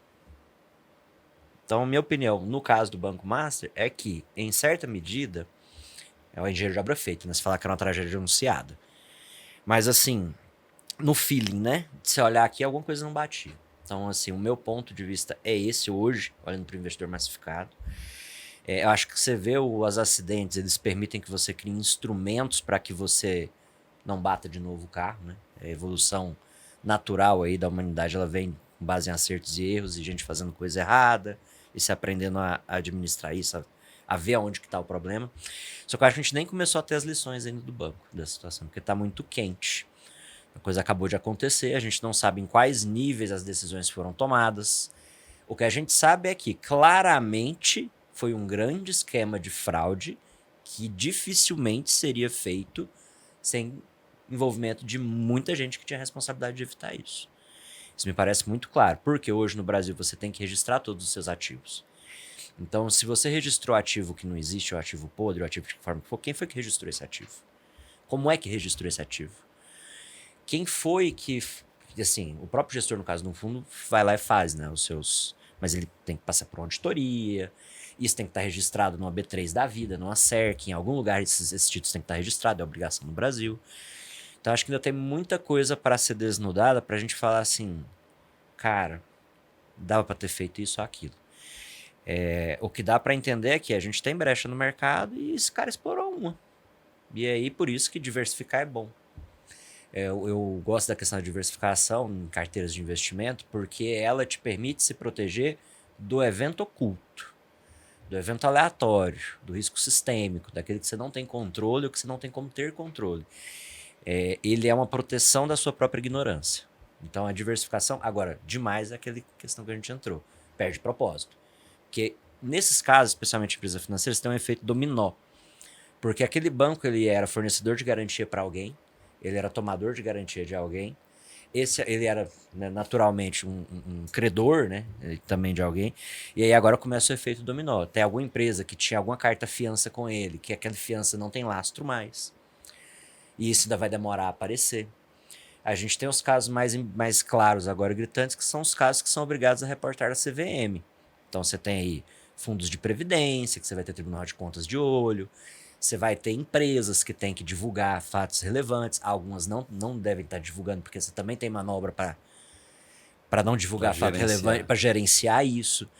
Então acho que a gente está no começo, na ponta do iceberg agora. O Titanic acabou de afundar, agora que nós vamos entender o tamanho do regaço, mas um ponto muito importante, o estrago foi grande, a gente não sabe o tamanho do estrago ainda, e esse banco era um banco que agora, na época ele era um banco pequeno, quando o cara comprou, né, o Vorcaro lá. 2016. Agora ele era um banco médio para pequeno, ele não é um médio grande, e olha o tamanho do estrago.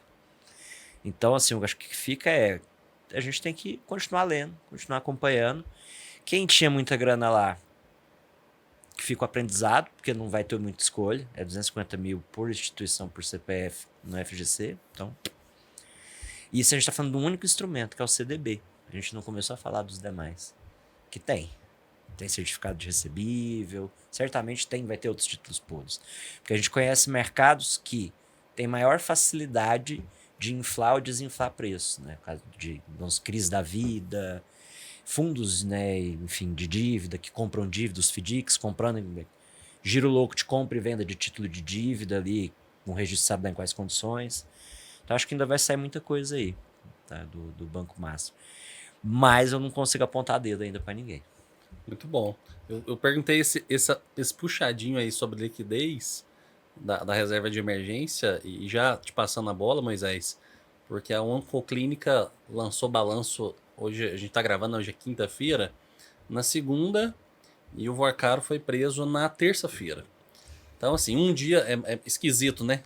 Apresenta balanço, no dia seguinte, um dos sócios e ali, né, onde você alocou 50% do caixa da empresa, que era um caixa de liquidez imediata, numa única instituição. Então, são quase 500 milhões simplesmente evaporados do dia para a noite, num banco que ao mesmo tempo é acionista da empresa. O Banco Master detinha ali quase 16%, né, da base acionária da Oncoclínica. Que ele então, indicava administrador? Me parece, pelo percentual, acredito que sim.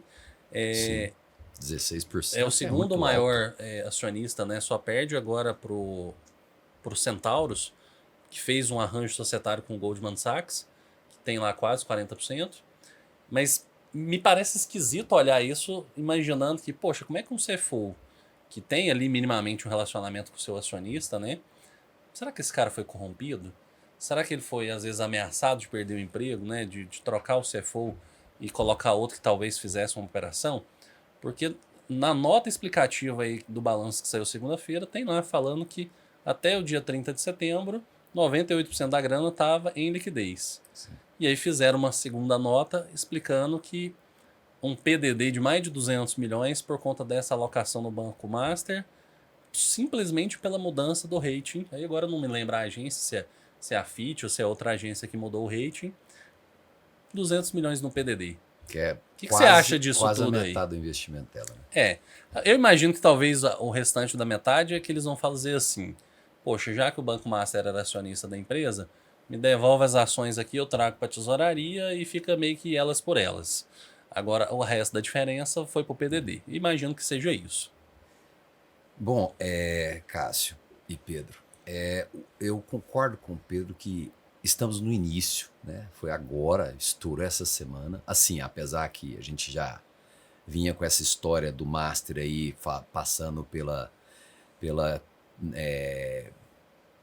compra pelo BRB, que não foi aceito, e de repente ela ia ser pelo Factor, e também, e logo em seguida, né, deu a liquidação pelo Banco Central, mandou liquidar um dia depois que saiu a notícia que ia ser comprado pelo Factor. Ah, não, foi fraude aquilo ali ainda. É. A Fictor informou, eu conheço até o pessoal de lá, a Fictor soltou o comunicado falando, cara, não Que tava era um sabendo fake de nada, news, isso que era um aqui fake não news. tem nada a ver com isso. Era uma Exato. fake news.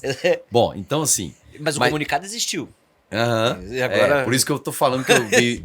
Então tá muito recente. Mas uma coisa para mim tá clara nesse processo. Esse aí é um exemplo clássico que a gente até comentou aqui mais cedo, de problema de governança e problema de concentração de decisão. Né? Assim, para a oncoclínica entrar nessa com a metade do caixa num CDB que, né, que a gente vai entrar, que eu vou falar sobre isso, que é a rentabilidade, né, de renda fixa, num CDB de um banco que é pequeno, que já tinha problema de rating, né, e logo em seguida fazer uma PDD de quase da metade do investimento que ele fez, a conta não fecha. Né? A verdade é essa, a conta não fecha. Então houve ali na minha visão, problemas de governança e concentração de decisão. Esse CIO, ele tinha muita influência nesse triângulo aí, nessa parceria. Esse é o primeiro ponto. Mas um outro ponto também que é muito importante é que revela que nos últimos anos, se vocês verem, aumentou muito instituições financeiras no Brasil. Aí, por causa da inclusão financeira que tentaram fazer e estão tentando fazer, né, a gente vê um número muito grande de fintechs, um número muito grande de bancos pequenos, né? E aí a gente tem que redobrar os nossos cuidados nos investimentos. E o Banco Master foi um exemplo clássico disso. Gente, eu falo sempre nas minhas consultorias, né? Nas minhas consultorias, mentorias, com casais, com empresários que querem investir. Se renda fixa, tá? Paga mais do que 1%, 1 ponto alguma coisa por mês, fique esperto. Ali não existe almoço de graça no mercado. Isso é fato. Né? E como o Pedro falou, se ela está pagando 150% de CDI e que todo mundo está pagando 100%, 110% no máximo, e ela está pagando 150% ou mais, porque eu vi alguns CDBs até pagando mais do que isso, quase 30% de retorno, né? Em CDB em um ano, cara, isso a conta não vai fechar. Né? E aí ainda nós pegamos que nós estamos num país que a maioria dos investidores são de renda fixa. Mais de 90% são de renda fixa. Por quê? Porque há um histórico que a renda fixa é para conservador, né? Para você ali ter segurança tal. E que segurança que você tem isso? Então, para mim, houve uma falha de governança. E essa falha de governança, na minha visão, não é só do Banco Master. Quem que deixa pôr esses papéis, quem que não vai no mercado, quem que coloca esses papéis nas suas prateleiras, como as corretoras, né? Coloca sem comprar. Coloca e ainda fica indicando para os seus investidores, né? Assim, então, um fato que ainda ninguém falou, não sei se vai vir um abafa, mas se não vier esse abafa, vocês vão ver que vão tirar muito mais coisa desse novelo, né? Porque até o momento está aí cerca de 53 bilhões, sendo 41 bilhões do FGC, e mais 12 bilhões ali dos contratos fraudulentos que a Polícia Federal, pelo menos, diz que está por volta disso, né? Então, só aí a gente está falando de 53 bilhões. E aí, na minha visão, ainda tem um efeito que é um efeito sistêmico doméstico, que é o quê? Empresas, por exemplo, não financeiras que entraram nesse CDBs, como a Oncoclínica, mas tem outras, fundos de previdência, seja que estão mostrando aí, por exemplo, estaduais, municipais. Hoje mesmo saiu uma notícia no jornal Valor Econômico, né, de vários fundos previdenciários de municípios que entraram nisso, mas até o momento, pelo menos pela reportagem lá, mais de um bilhão só desses. Tem o caso lá do Rio de Janeiro, ou seja, ainda essas decisões individuais, essa concentração ainda pode se transformar num risco sistêmico doméstico, que é o pior. E o FGC, né, que é um fundo criado pelos bancos, não é um fundo público, para quem não sabe disso, né, que eu creio que alguns espectadores não devem saber disso, ele tem que revisitar, né, ele tem que ser revisto, principalmente nos critérios de vigilância e nos incentivos, né, porque, como o Pedro falou, um banco pequeno para médio tá ali, né, e vai ter aí, né, que ser salvo, digamos assim, por 41 bilhões, né, desse FGC. E diga-se de passagem, ele vai até 250 mil por CPF ou CNPJ, com rendimento. Então aquele que tem acima de 250 mil vai para o quirografário, ou seja, vai para o final da fila. Esse cara não vai recuperar. Não, esquece. Já era. Realiza a perda e massa pronto. Trabalhista, tem que... Exatamente. Esquece. Ali tem uma sequência, né, da liquidação. Trabalhista, imposto, fornecedor, e vai. Quando Não vai sobrar para os caras. tem patrimônio para isso, né? Ninguém sabe. Exato. Porque nesse momento, nós não sabemos o patrimônio de fato do banco mais, porque assim, os registros foram fraudulentos. Então não deu tempo de olhar tudo ainda. Qual que é o patrimônio de fato que está debaixo da instituição financeira? Será que tem político Sei no lá. meio? Porque inclusive BRB aí, que quase fez a aquisição do Master alguns meses atrás, tem muita coisa. Eu acho que talvez, ô Moisés, aí você pode falar melhor do que ninguém, a questão do enforcement. Cara, quando a gente fala dessas fraudes, cara, e aí, cadê a galera que tá presa da Lojas Americanas? Ninguém vai preso por Cadê causa a galera disso, do IRB que, né, soltou um monte de comunicado equivocado há uns anos atrás Sim. e não tá preso? Sim. Cara, cadê os caras das researches que indicaram um monte de ativo aí e não tá preso? Cara, o nosso judiciário ainda tem um problema no Brasil. É leniente, Se crime, né? às vezes, né, mais hediondo, o negócio não tá andando, imagina crime de colarinho branco. O que eu falo no mercado, né? No mercado financeiro, principalmente no brasileiro, tem muito isso. Por quê? Porque muitos atores participam. Eu não tenho dúvida que tem político no meio. Eu não tenho dúvida. Essa questão do BRB, para mim, ainda está obscura. Não sei se vão revelar, porque eu penso que no Brasil tem muito esse negócio de abafa, principalmente no mercado financeiro, porque envolve muita gente graúda, né? A verdade é essa, envolve a elite do mercado financeiro. E nesse caso do Banco Master, eu não tenho dúvida disso também. Você pega o patrimônio do Daniel lá, né?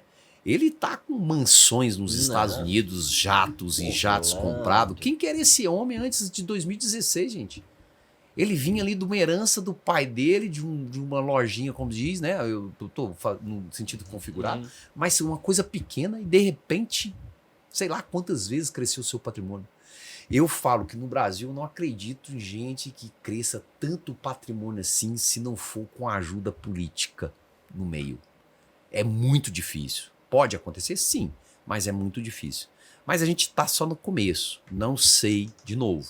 Se não, eu posso estar errado, mas creio eu que não. Se não houver uma abafa, para mim será o maior escândalo do mercado financeiro brasileiro.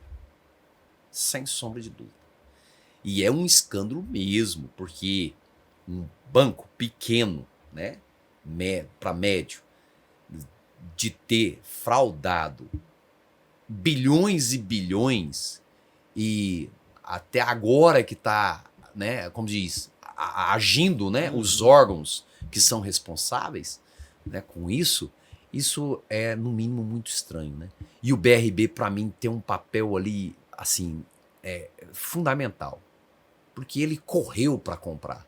Né? Assim, na verdade foi isso. Isso aí No instantinho, realmente quando estranho, falou né? problema com o Master, o BRB foi lá e, não, eu quero comprar. Ó, é muito estranho isso. Né? Não, E é estranho também nasce de um dia pro outro. a velocidade com que foi negado também, né? Exato. São as coisas assim. Alguém também tava de olho em algum grau. É. Então os caras correram de manhã pra comprar, de tarde já não tinha deixado mais. O cara já fez toda uma salada ali, pegou a mulher já tava em Miami. Você vê Tudo que muito rápido. ele foi preso dentro do Não, hangar. pegando o jatinho, pegando né? o jato lá em Guarulhos. Então, ou seja, já estava tudo, né? E inclusive, na minha visão, ele já sabia que tinha alguma coisa que estava com vindo ali, certeza. né, buscar ele. Por isso que ele estava saindo do país. Mas assim, eu espero, até para como investidor, como professor, pesquisador, consultor, eu espero que a gente esteja, né, num momento que vai ser transparente isso, sabe? Vai ser divulgado isso para a sociedade, né? Doa quem doer, né? Eu espero.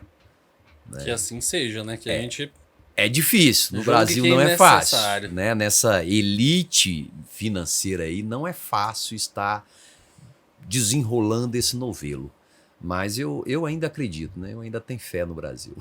Pedro, sensacional o bate-papo. Eu acho que aqui a última mensagem para passar para Moisés é: se você ainda tem dúvidas, ainda não tem conhecimento suficiente, Moisés tem um curso, né, Moisés? Sim. Ensinando aí uma série de investidores. Eu queria que você falasse do curso para a gente encerrar, onde que o pessoal acessa, como é que faz para te contratar. Porque se alguém ainda tem dúvida de por onde começar nisso aí a estudar, tá Não, com Moisés na frente para Eles resolver esse problema. acabaram de ver a jornada do herói, né? A gente acabou de ver a jornada do investidor. E nada melhor do que aprender com quem chegou lá. Exatamente. E Então. que estudou, inclusive, com um dos maiores papas aí de finanças e valuation do Brasil, né, Moisés? Assim, Alexandre Assaf Neto. se você já é bom pra caramba, as escolas dos professores ajudam demais Ajuda. a chegar nesse patamar. Ajuda. Então, eu tenho desenvolvido um site, né? profmoisescunha.com.br. Lá eu tenho, por exemplo, já e-books gratuitos, tem outros também que não são gratuitos, mas e-books principalmente para destravar quem quer iniciar nessa caminhada, nessa jornada de investimento, né? Tem lá 2 e-books do Pouco ao Muito, por exemplo, que vai, inclusive, com links para as minhas redes sociais. Eu tenho tanto Instagram, Moisés Cunha, _finanças, e tem também o canal do YouTube, onde que eu tenho as aulas que estão com link nesses e-books, né? Para você ter facilidade de entrar, que é youtube.com/Moisés Cunha também, né? E tenho também para investidores intermediários, né? Uma parte também ali de aulas e e-books gratuitos, que é desvendando os números, falando sobre múltiplos, né? Como você avalia uma empresa, por exemplo, através de múltiplos, né? Quais os principais múltiplos que você tem que olhar, né? Como eu falei aqui de fundamentos, né? Tem isso lá também.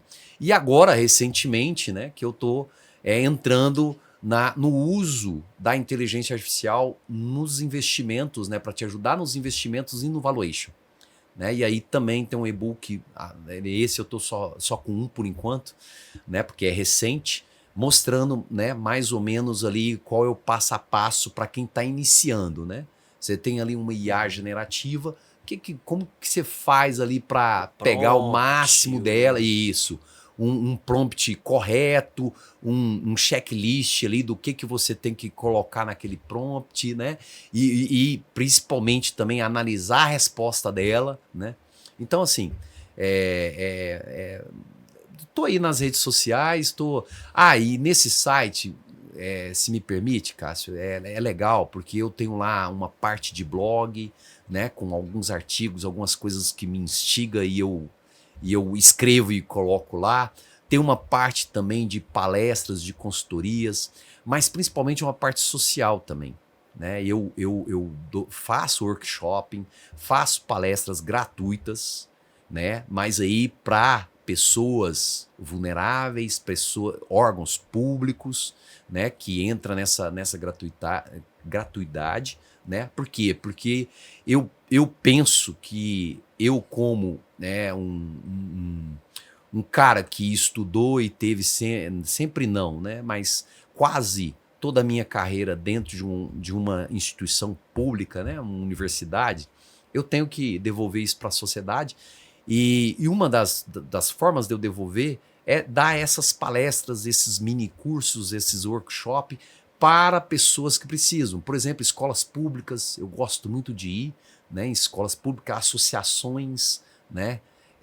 Então, isso também tem lá no meu site, então entra lá, né? Tem lá os contatos e pode entrar em contato com a gente que a gente conversa. Então, basicamente, é isso aí que eu tô. Excelente, muito bom. Pedro, obrigado aí também pelo Eu bate-papo agradeço. de hoje. E para você que está nos assistindo aí até agora, a gente agradece imensamente e nos vemos aí no próximo episódio, em breve. Um grande Obrigado, abraço. Moisés.